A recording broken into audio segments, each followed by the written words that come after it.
What if I told you that one of the most chilling alien abduction stories came not from a sci-fi movie, but from the quiet suburbs of California in 1988? A woman, ordinary by most standards, found herself at the center of something extraordinary. Something not of this earth. And before you roll your eyes or think it's just another UFO story, hear me out, because this one?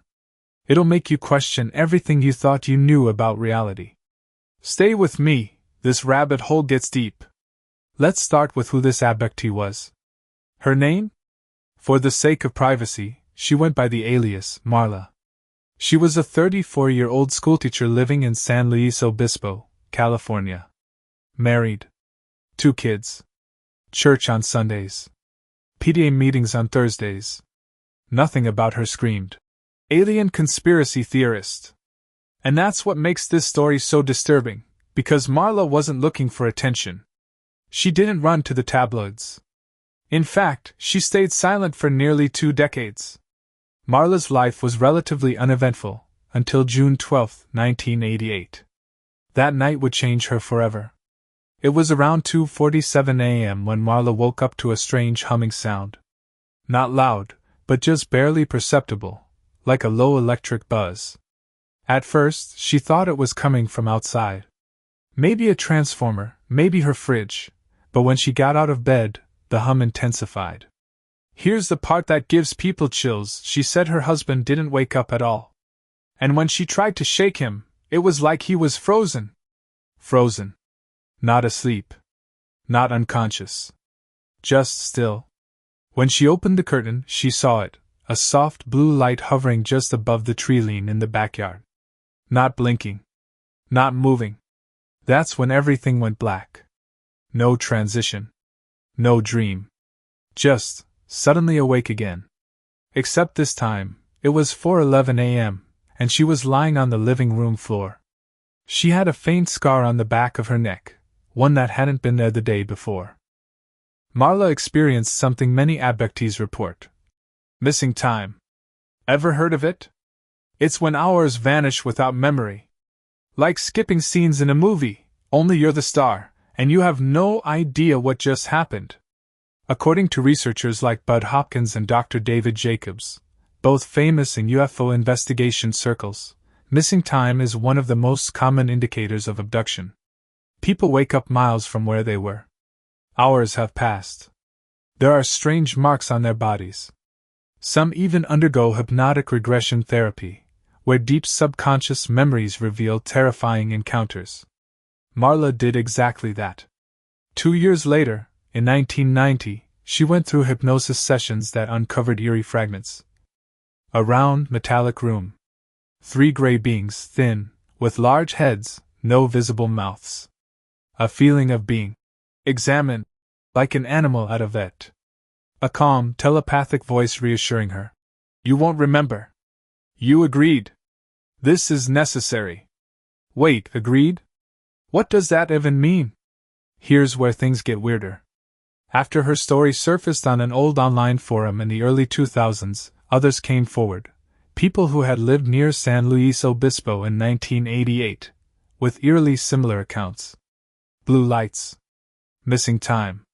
Vivid dreams of being watched. Are we looking at a shared hallucination, or coordinated experiences pointing to a larger pattern? In fact, 1988 was a massive year for UFO sightings across the U.S., especially in California.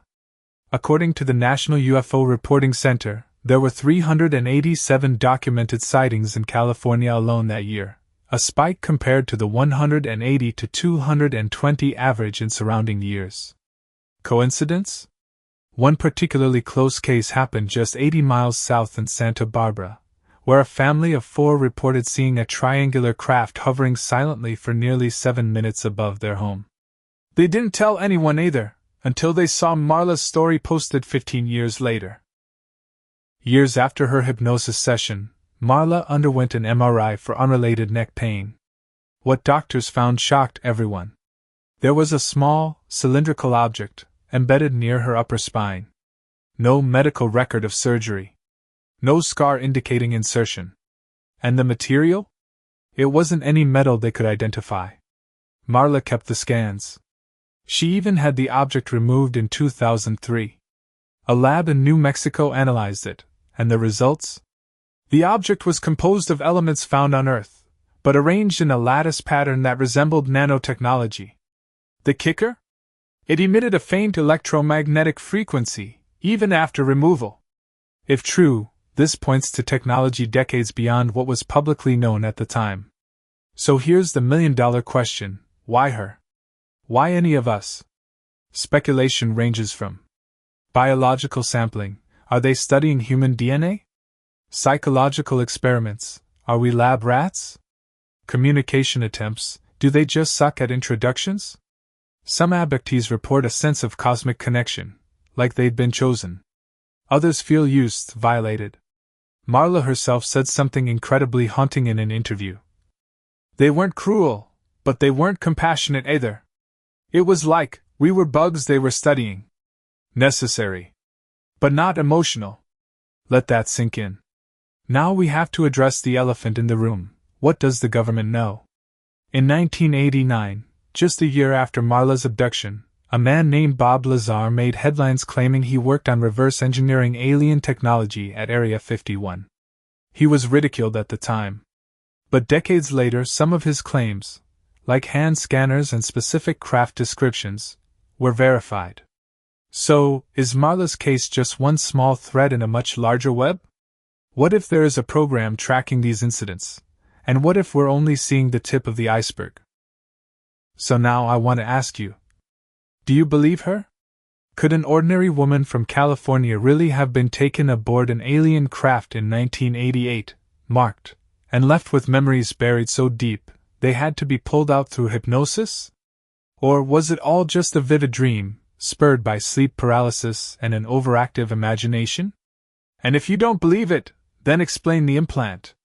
Explain the matching testimonies. Explain the spike in sightings. Because one thing's for sure, something happened to Marla that night. And she wasn't alone. If you've had a similar experience, drop it in the comments. Let's get this conversation going. And if you want more deep dives like this one, make sure to hit that like, subscribe, and turn on notifications, because we're just getting started. Remember, the truth may be out there, but sometimes, it's hiding right in your backyard.